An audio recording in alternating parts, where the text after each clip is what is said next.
جوار جوار رسول الله جوار جوار رجالنا جوار وانجلي هاني هذا ورا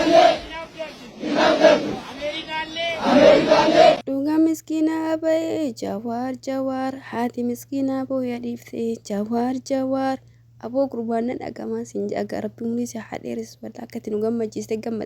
limon ka wara sudi lalka maafia Ethiopia walin dofte dukke rakaste limon jawe jechuudha deebite ijoollee Sacuudiidha keessaafu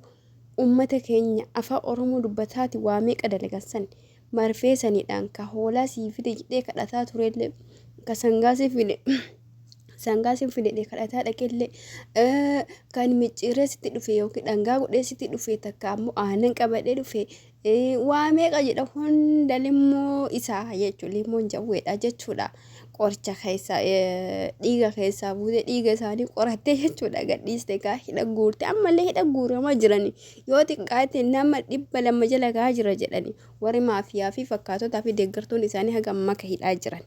kan beenyuu fi ka hin beenye biyya Suudii keessa jechuudha ammallee haqni miskiina haboo haati miskiina haati tokkicha ilmoo manaa qabdu wallahi ammallee gammaddee haa jiraattu dhugaan ijoollee isaanii ammallee haboo amma kara fuulin karoo har'a Dubaayiti warroonni jechuudha haqa miskiina biyya isinirraa fideettanii 500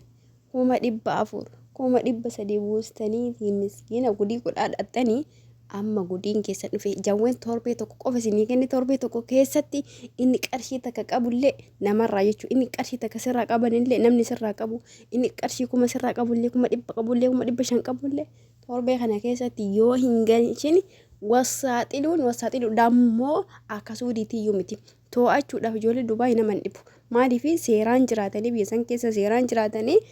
sa'a muraasa keessatti nama 100 ol qabuu dandeetta jechuudha nama 1000 ol qabuu dandeetta maaliif akka Suudii kana dhokkachuun hin jiru amma ijoollee Suudii yeroo baay'ee wanni isaa waa balleessanii tokkoffaa seera hin qabani wal dhoksanii bakka silaa namni dafee to'achuu jala hin geenne deemanii akkasitti to'achuudhaaf xiqqoo yeroo fudhata jechuudha garuu ka warra Dubaay kun seera jala waan ta'eef yeroo takkatti Itoophiyaa jechuudha sa'a tokkotti yookiin guyyaa tokko sa'a 24 keessatti Itoophiyaa waan jedhamtu Dubaay keessa dhabamsiisuu danda'a seerri warra Dubaay jechuudha qoosaadhaa miti kanaaf warri qarshii takkallee namni isinirraa qabu haqa keessan tokkoffaa rabbii keessa sodaadhaaf irraa galcha maaliifuu rabbi inni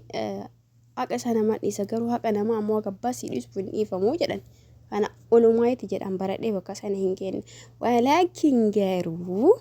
wallahi haati sangaatti gurgurtee biyya dallaala kennitee lafatti gurgurattee waggaa lamaadhaan dallaala kennitee maallaqa liqeeffattee dallaala kennitee dallaala itti taphatee boochisaa ture waggaa 3 kana keessaafuu ijoolleen keenya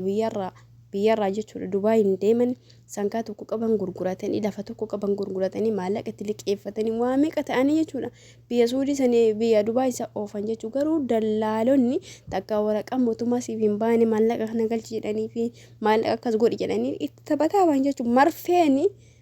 marfee laanqaa bara kooroonaa sanii yaadattanii miti bara kooroonaa salleqaa namni hunduu fudhate natti fakkaate kittibaata isa jedhasan jechuudha takka keessanii kittibaanni jawwee mana isin dhufuudhaaf jira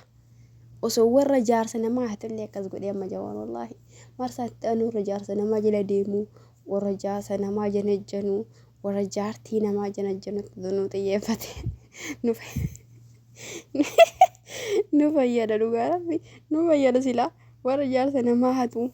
ka maallaqa laala warri maallaqa namaa hatu warri jireenya namaa hatu warri lubbuu namaa hatu adabbii irra deemaa raamiti